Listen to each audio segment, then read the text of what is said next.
मैं डॉक्टर राजेंद्र कुमार, सह आचार्य रसायन शास्त्र, राजकीय कन्या महाविद्यालय चोमू। आज हम बीएससी पार्ट सेकंड के प्रथम प्रश्न पत्र अकार्बनिक रसायन विज्ञान की next unit oxidation and reduction, ऑक्सीकरण व अपचयन का अध्ययन प्रारंभ करेंगे। इसके अंतर्गत हमने अब तक रसायन विज्ञान के अंतर्गत 9th से लेकर के 9th, 10th, 11th, 12th और प्रथम वर्ष में हर जगह हमने ऑक्सीकरण व अपचयन क्या होता है के बारे में अध्ययन किया है। आज हम यहाँ पार्ट सेकंड के सिलेबस के अनुसार हम इसका अध्ययन प्रारंभ करेंगे। तो सबसे पहले जो बिंदु है वो है हमारा कि ऑक्सीकरण व अपचयन किसे कहते हैं, इसकी क्या परिभाषा है। बिल्कुल सिंपल है कि ऑक्सीकरण व अपचयन को हम कई प्रकार से परिभाषित करते हैं। ये एक तरह से केवल आपका रिवीजन है। तो कौन कौन सी परिभाषाएं हैं? सबसे पहला जो बेस है परिभाषा का कि ऑक्सीकरण किसको कहते हैं व अपचयन किसको कहते हैं, वो है on the basis of oxygen, oxygen परमाणुओं के आधार पर। तो बिल्कुल सिंपल बिंदु है इसके अंतर्गत कि ऑक्सीकरण किसे कहते हैं, प्लस यानी ऑक्सीजन का जुड़ना। ऑक्सीकरण वह अभिक्रिया है जिसमें ऑक्सीजन परमाणु जुड़ता है। तो ऑक्सीजन का जुड़ना ऑक्सीकरण कहलाता है, वह ऑक्सीजन का हटना अपचयन की अभिक्रिया कहलाता है। तो पहली परिभाषा आपकी क्या हुई कि ऑक्सीजन परमाणु का जुड़ना ऑक्सीकरण व ऑक्सीजन परमाणु का हटना अपचयन कहलाता है। दूसरी परिभाषा हम देते हैं हाइड्रोजन परमाणु के आधार पर। तो हाइड्रोजन परमाणु के आधार पर ऑक्सीकरण व अपचयन को किस प्रकार से परिभाषित करते हैं? बिल्कुल सिंपल, ये भी हाइड्रोजन का हटना ऑक्सीकरण की प्रक्रिया कहलाता है और हाइड्रोजन का जुड़ना अपचयन की प्रक्रिया कहलाता है। यहाँ पर देखिए कि हाइड्रोजन परमाणु का हटना ऑक्सीकरण की प्रक्रिया, ऑक्सीकरण की अभिक्रिया कहलाती है और हाइड्रोजन का जुड़ना अपचयन की प्रक्रिया कहलाता है, अभिक्रिया कहलाती है। उसके बाद नंबर 3 है on the basis of electron. Electron के आधार पर ये भी हम जानते हैं कि ऑक्सीकरण की अभिक्रिया में इलेक्ट्रॉन निकलते हैं, त्यागे जाते हैं, और अपचयन की अभिक्रिया में इलेक्ट्रॉनों को ग्रहण किया जाता है। अर्थात वह अभिक्रिया जिसमें इलेक्ट्रॉन त्यागे जाते हैं ऑक्सीकरण की अभिक्रिया कहलाती है, वह अभिक्रिया जिसमें इलेक्ट्रॉनों को ग्रहण किया जाता है वह अपचयन की अभिक्रिया कहलाती है। अंत में इसकी एक आधुनिक मॉडर्न डेफिनेशन है, आधुनिक परिभाषा है कि ऑक्सीकरण की अभिक्रिया किसे कहेंगे, अपचयन की अभिक्रिया किसे कहेंगे। तो क्या है वो मॉडर्न डेफिनेशन? बिल्कुल सिंपल, ऑक्सीकरण अंकों में वृद्धि वह अभिक्रिया जिसमें किसी अभिकारक की ऑक्सीकरण अंकों में वृद्धि होती है ऑक्सीकरण की अभिक्रिया कहलाती है, और वह अभिक्रिया जिसमें ऑक्सीकरण अंकों में कमी होती है वह अभिक्रिया अपचयन की अभिक्रिया कहलाती है। तो ये मुख्य रूप से 4 प्रकार से हम ऑक्सीकरण व अपचयन की अभिक्रियाओं को हम परिभाषित कर सकते हैं। उसके बाद में अगला हमारा बिंदु है कि रेडॉक्स रिएक्शन क्या होती है, रेडॉक्स अभिक्रिया किसे कहते हैं? बिल्कुल सिंपल कि वह अभिक्रिया जिसमें ऑक्सीकरण व अपचयन दोनों अभिक्रियाएं संपन्न होती है को हम रेडॉक्स रिएक्शन कहते हैं। क्या है रेडॉक्स अभिक्रिया? वह अभिक्रिया जिसमें ऑक्सीकरण व अपचयन दोनों अभिक्रियाएं संपन्न होती है को हम रेडॉक्स रिएक्शन कहते हैं। तो इस रेडॉक्स रिएक्शन में ही आपके 2 बिंदु और होते हैं। नंबर 1 ऑक्सीडाइजिंग एजेंट क्या होता है और रिड्यूसिंग एजेंट क्या होता है। बिल्कुल सिंपल कि किसी रेडॉक्स अभिक्रिया में वह पदार्थ ऑक्सीकारक पदार्थ कहलाता है जो किसी दूसरे पदार्थ को ऑक्सीकृत कर दे। ऑक्सीडाइजिंग एजेंट क्या है? वह पदार्थ जो रासायनिक अभिक्रिया में, रेडॉक्स अभिक्रिया में किसी अन्य पदार्थ को ऑक्सीकृत कर दे, ऑक्सीडाइजिंग एजेंट कहलाता है, ऑक्सीकारक कहलाता है। इसके विपरीत रिड्यूसिंग एजेंट क्या होगा? वह पदार्थ जो रेडॉक्स अभिक्रिया में किसी अन्य पदार्थ का अपचयन कर दे, वो रिड्यूसिंग एजेंट कहलाता है, अपचायक पदार्थ कहलाता है। अगला हमारा बिंदु है इसके अंतर्गत कि कैलकुलेशन ऑफ ऑक्सीडेशन नंबर, कि किसी भी रासायनिक अभिक्रिया में हम ऑक्सीकरण अंक के मान की गणना कैसे करेंगे। इसके लिए दो सिंपल हम उदाहरण लेंगे।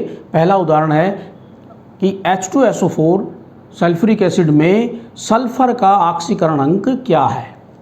यदि हम इसकी गणना करते हैं तो ये +6 आता है। ठीक इसी प्रकार ये जो ICl4- है, इसके लिए आयोडीन जो इसके अंतर्गत है के लिए हम ऑक्सीकरण अंक के मान की गणना करते हैं तो ये +3 आता है। तो ये कैसे आता है, हमें इसकी प्रक्रिया आनी चाहिए। वैसे BSc पार्ट सेकंड तक सबको आते हैं, लेकिन मैं यहाँ पर इन दो के एग्जाम्पल लेकर के अपन कैलकुलेट करेंगे। देखिए सबसे पहले हमने लिया है H2SO4 सल्फ्यूरिक एसिड। आपसे पूछा गया है कि इसमें सल्फ़र का ऑक्सीकरण अंक क्या है, तो हम इसे पता कर सकते हैं कि सपोज करें कि सल्फ़र का ऑक्सीकरण अंक X है, तो हम कैसे करेंगे। यहाँ पर देखिए कि 2 हैं हाइड्रोजन के, +1 इसके ऊपर चार्ज, फिर प्लस ये X, इसका मान हमें ज्ञात करना है, +4 और 4 है और इसके ऊपर -2 है, बराबर 0। क्योंकि इसके ऊपर कोई ऊपर बैलेंस आवेश नहीं दे रखा है, तो इसको सोल्व करेंगे तो +2 + X फिर -8 बराबर 0। और तो x बराबर अपना क्या होगा, x बराबर हो जाएगा 8 - 2 बराबर +6। तो इस प्रकार से हमारे पास में जो सल्फ्यूरिक एसिड है, उस सल्फ्यूरिक एसिड के अंदर सल्फ़र का ऑक्सीकरण +6 हमें प्राप्त होता है। ठीक इसी प्रकार अगला जो इसमें दिया था ICl4- के लिए, इस I में आयोडीन जो है उसका ऑक्सीकरण अंक क्या है, हम निकाल सकते हैं ये भी कि ये X +4 -1 = -1, इसके ऊपर बैलेंस दे रखा है, तो इसको सोल्व करेंगे तो X -4 बराबर -1 और X बराबर ये उधर जाएगा तो -1 + 4 बराबर +3। तो इस प्रकार से हम ऑक्सीकरण अंक की गणना कर सकते हैं। उसके बाद में हमारे पास में अगला बिंदु है रेडॉक्स इक्वेशंस। रेडॉक्स इक्वेशंस क्या होती हैं, समीकरण क्या होते हैं। तो देखिए इसमें कि रेडॉक्स इक्वेशन के अंदर एक पदार्थ का ऑक्सीकरण होता है, दूसरे पदार्थ का अपचयन होता है, तो उसे हम रेडॉक्स अभिक्रिया कहते हैं। जो समीकरण होता है उसको हम रेडॉक्स समीकरण कहते हैं। यहाँ पर एक उदाहरण हम लेकर के इसको एक्सप्लेन करेंगे, समझेंगे। देखिए इस प्रकार से कि कॉपर जो सॉलिड है ये इसके साथ में अभिक्रिया करता है इस प्रकार से 2Ag+ आयनों के साथ में, तो ये कन्वर्ट हो जाता है इस प्रकार से कॉपर +2 आयनों में और Ag सॉलिड के अंतर्गत। तो ये जो अभिक्रिया है पूरी की पूरी वो एक रेडॉक्स इक्वेशन है। तो इस एक रेडॉक्स इक्वेशन से हम 2 अर्ध अभिक्रियाएं बना सकते हैं। कैसे बना सकते हैं, क्योंकि रेडॉक्स रिएक्शन क्या है, रेडॉक्स इक्वेशन क्या है, जिसके अंदर ऑक्सीकरण व अपचयन दोनों अभिक्रियाएं संपन्न होती है को हम रेडॉक्स रिएक्शन कहते हैं। तो इसे 2 अर्ध अभिक्रियाएं हाफ रिएक्शंस हम लिख सकते हैं। इसमें क्या हो रहा है देखिए, सबसे पहले कैसे लिखेंगे हम कि ये कॉपर सॉलिड है और ये इस अभिक्रिया के अंतर्गत कन्वर्ट हो रहा है कॉपर +2 के अंतर्गत। इस प्रकार से ये कॉपर +2 के अंदर कन्वर्ट हो रहा है। लेकिन ये कॉपर +2 आयनों में कैसे कन्वर्ट होगा, ये कन्वर्ट तब होगा जब 2 इलेक्ट्रॉन इसमें से निकलेंगे। और 2 इलेक्ट्रॉन कब निकलेंगे, बिल्कुल सिंपल, क्या हो रहा है इसके अंतर्गत कि इसकी ऑक्सीकरण संख्या के मान में 0 से +2 वृद्धि हो रही है। ऑक्सीकरण संख्या का मान यहाँ 0 था, यहाँ पर आपका +2 हो गया। तो वृद्धि होने का मतलब जो डेफिनेशन दी थी अपन ने कि यह अभिक्रिया ऑक्सीकरण की अभिक्रिया है, तो यहाँ हम लिख सकते हैं ऑक्सीडेशन की ये अभिक्रिया ऑक्सीकरण की है। तो एक अर्ध अभिक्रिया आपने लिख दी कि copper solid converted into copper +2 ion +2 electron oxidation की रिएक्शन है।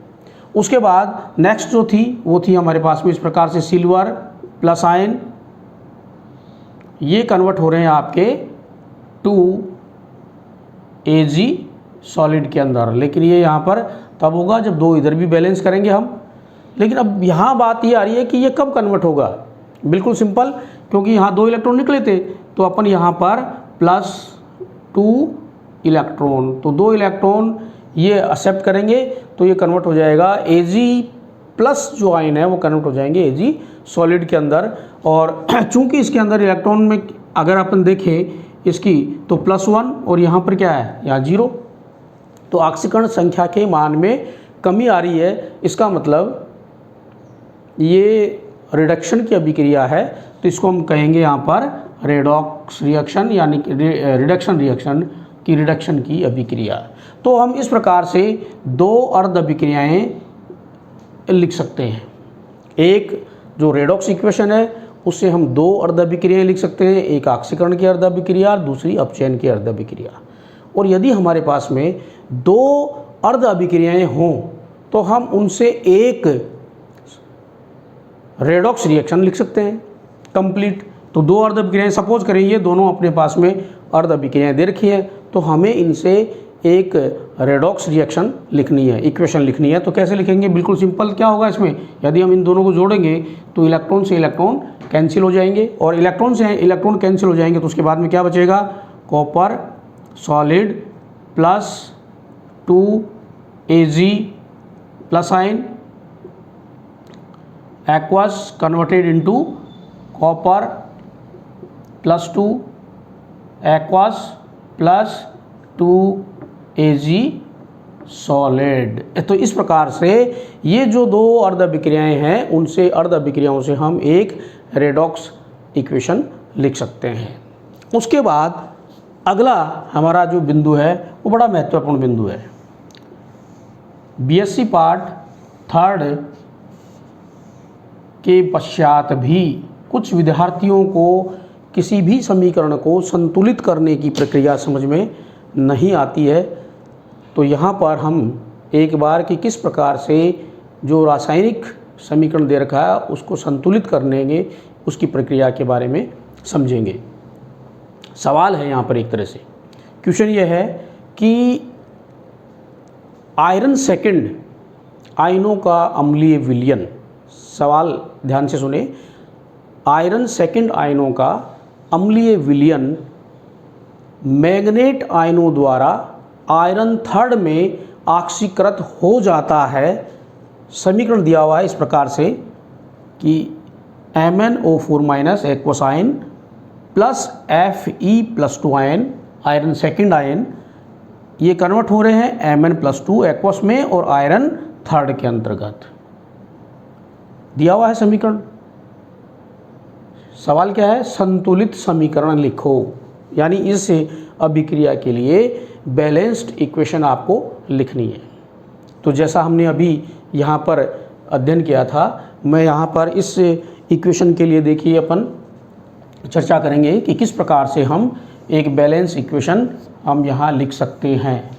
तो बैलेंस इक्वेशन लिखने के लिए सबसे पहला जो बिंदु है वो ये है कि हम क्या करेंगे, सबसे पहले हम क्या करेंगे कि इस अभिक्रिया में 2 अर्ध अभिक्रियाएँ नोट करेंगे। तो 2 अर्ध अभिक्रियाएँ बिल्कुल सिंपल है, तो सिंपल को पहले टिपिकल को बाद मिलेंगे।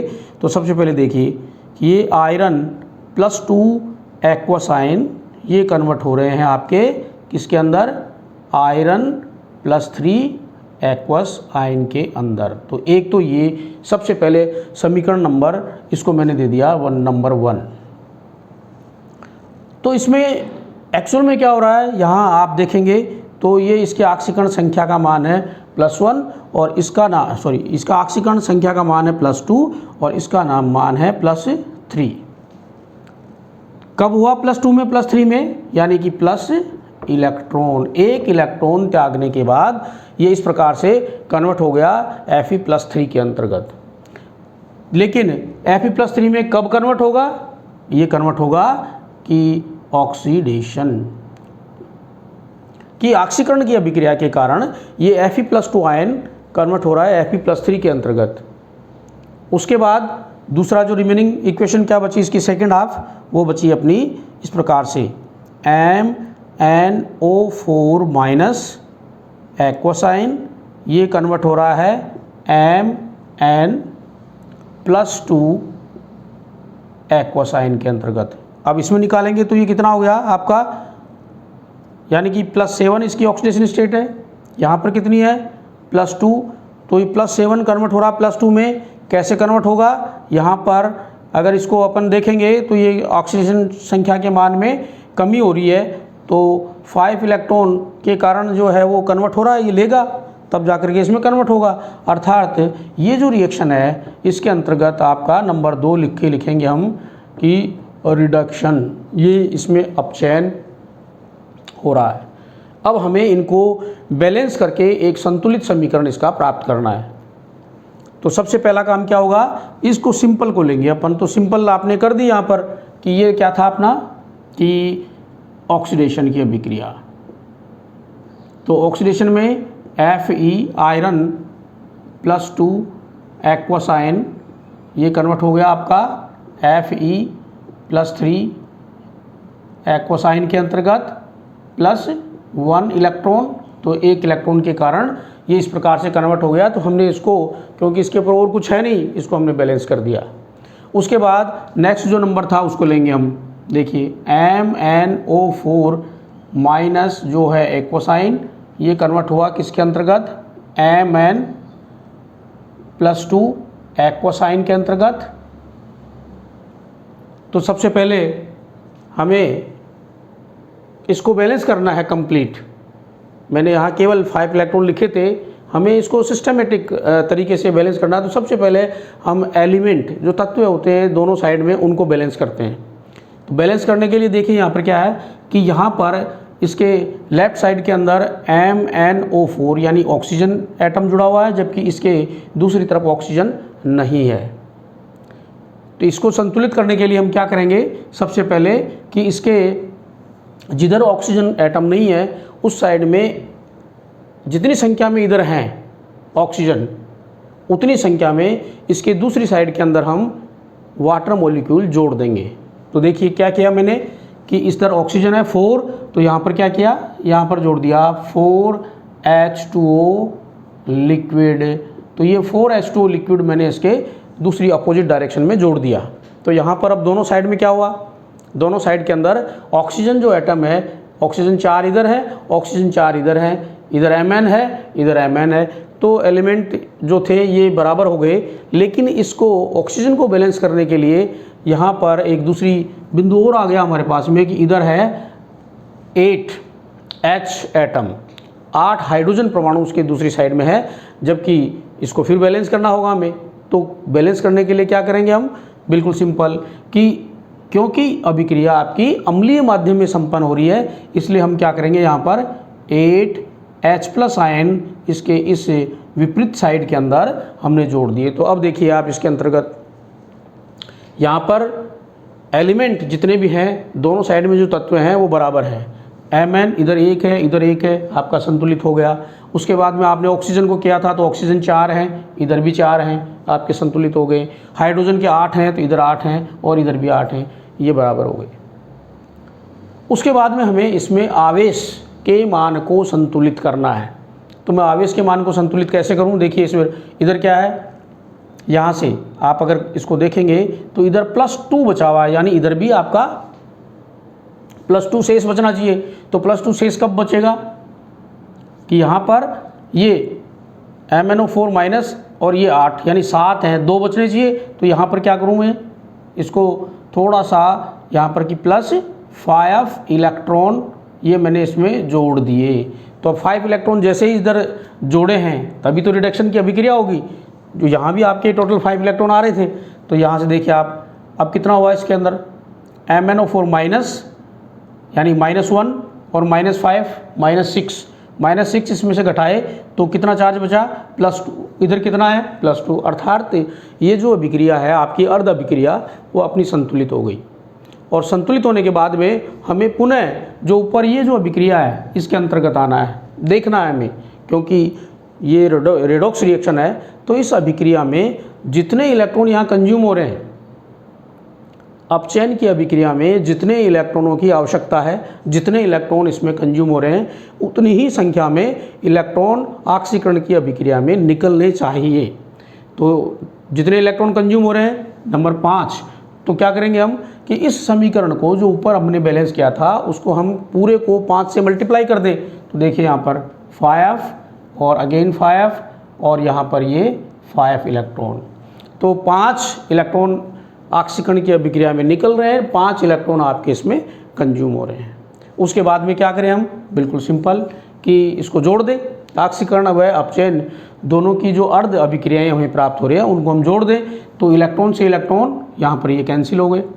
और उसके बाद जैसे एक आप करेंगे तो क्या आया, इधर देखिए, अपन जो बैलेंस बचा उसको लिखते हैं अपन, ये हो गया हमारा MnO4 minus aqueous plus 5 Fe plus 2 ion plus 8 H plus ion converted into Mn plus 2 aqueous plus 5 Fe plus 3 aqueous plus 4 H2O liquid. तो ये जो थी समीकरण, ये आपको यहाँ पर संतुलित समीकरण, बैलेंस्ड इक्वेशन हमें इसकी प्राप्त हुई। तो सवाल ये था कि आपका आयरन सेकंड का अम्लीय विलयन मैग्नेट आयनों द्वारा आयरन थर्ड में ऑक्सीकृत हो जाता है का संतुलित समीकरण ये इस प्रकार से हमें प्राप्त होगा। इसके पश्चात हमारा जो अगला बिंदु होगा कि क्षारीय माध्यम में हम किस प्रकार से किसी अभिक्रिया, क्योंकि ये विशेष रूप से ध्यान देने वाली बात है कि यदि कोई अभिक्रिया अम्लीय माध्यम में संपन्न होती है तो उसमें H प्लस आयन निश्चित रूप से इन्वॉल्व होंगे, और यदि कोई अभिक्रिया क्षारीय माध्यम में संपन्न होती है तो उसमें OH minus ion, hydroxyl ion निश्चित रूप से उपस्थित होंगे। तो हम हमारे अगले वीडियो के अंतर्गत कि क्षारीय माध्यम में किसी अभिक्रिया को हम संतुलित कैसे करते हैं का अध्ययन करते हुए हम आगे इसके जो अन्य बिंदु हैं उनका अध्ययन करेंगे। धन्यवाद।